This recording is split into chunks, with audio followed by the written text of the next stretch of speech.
Vamos ao balanço e à análise dessas jornadas parlamentares conjuntas. Está connosco o jornalista e comentador RTP Ricardo Jorge Pinto. Ricardo, PSD e CDS de acordo em relação à responsabilidade do Orçamento do Estado, mas ouvimos Passos Coelho fazer uma espécie de repto a Bruxelas para aceitar os limites que vamos ultrapassar do déficit.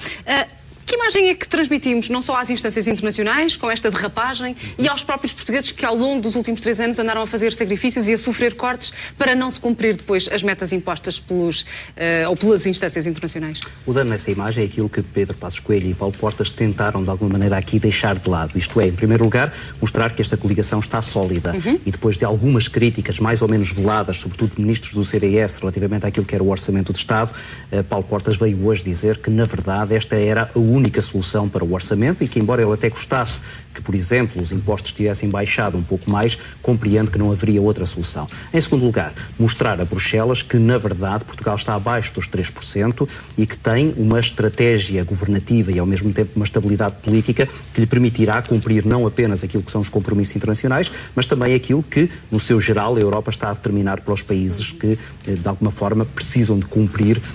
uma meta de déficit, quer sejam de grande dimensão, e já sabemos que, por exemplo, a Itália e a França estão com problemas nesse aspecto, quer sejam os países mais pequenos, como é o caso de Portugal. Ricardo, o CDS que teve como bandeira eleitoral a moderação fiscal, como é que a partir do momento em que o Orçamento do Estado está apresentado, vai lidar com estas questões orçamentais num eventual cenário de coligação, que não foi discutido, pelo menos publicamente, nestas jornadas conjuntas, mas ouvimos de qualquer maneira o líder parlamentar do CDS a dizer que não há de ser por causa do CDS-PP que não há de haver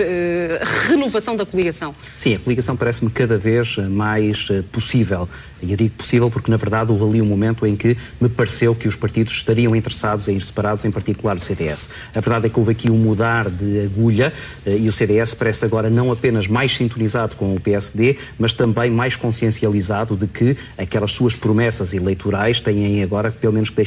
ser deixadas em suspenso, pelo menos até 2015. Eu ouvi também, ao longo destes 2 dias de jornadas parlamentares conjuntas, um registro de discurso que me parece deixar a entender que em 2015 vamos começar a ouvir mais promessas de facilitação, quer em relação àquilo que diz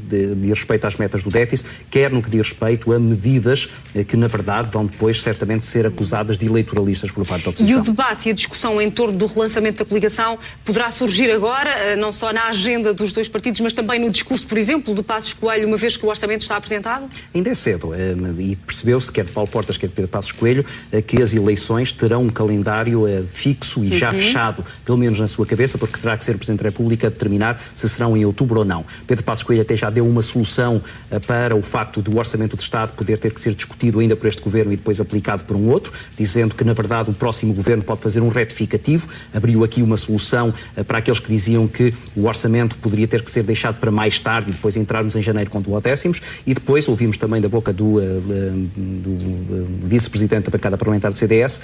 a noção de que o CDS não está ali para obstaculizar e, bem pelo contrário, está ali para aproveitar aquilo que é um registro que, como eu há pouco dizia, está a mudar de tom relativamente àquilo que será a preparação para as eleições legislativas. Uma nota também sobre o convite reiterado por Passos Coelho ao Partido Socialista para discutir antes das legislativas de 2015 a reforma da Segurança Social. Como é que podemos entender este desafio, atendendo às posições públicas que já são conhecidas do PS e atendendo até ao bate-boca entre o Ministro Poiares Maduro de hoje e António Costa? São apenas manobras de estratégia política, já a pensar nas eleições legislativas. O grande problema do PSD e também do CDS é retirar margem de manobra ao Partido Socialista para as promessas eleitorais que certamente António Costa vai começar a fazer. E esse bate-boca de que tu agora falavas, a propósito dos dinheiros comunitários, que vai ser certamente um tema central ao longo de 2015 e também na véspera da campanha para as legislativas, é apenas uma das peças desse puzzle muito complexo, onde, inevitavelmente, o Partido Socialista vai ter que encontrar soluções alternativas para se posicionar de maneira diferente de Pedro Passos Coelho e de Paulo Portas. E é por isso que, relativamente a essas matérias, como seja a questão da reforma da Segurança Social, seja a aplicação dos dinheiros comunitários, o PSD começa agora a fazer o cerco ao Partido Socialista, obrigando mais tarde ou mais cedo o António Costa a reconhecer que, quando chegar ao poder, se chegar, não vai poder fazer muito diferente daquilo que este governo fez. Ricardo, e uma última nota breve, ainda que pareça descartada a hipótese de eleições legislativas antecipadas por questões constitucionais e porque o próprio Presidente Presidente da República não se crê que intervenha nesse sentido. Teria alguma utilidade prática, por exemplo, na preparação do orçamento para 2016, uma vez que teríamos mais tempo se houvesse eleições antecipadas? Teria alguma utilidade prática a antecipação? Eu penso que não, e a solução que Pedro Passos Coelho apresentou parece uma solução inteligente, dizer o melhor é que seja este governo ainda a preparar o orçamento para 2016, até porque de alguma forma o próximo orçamento vai estar formatado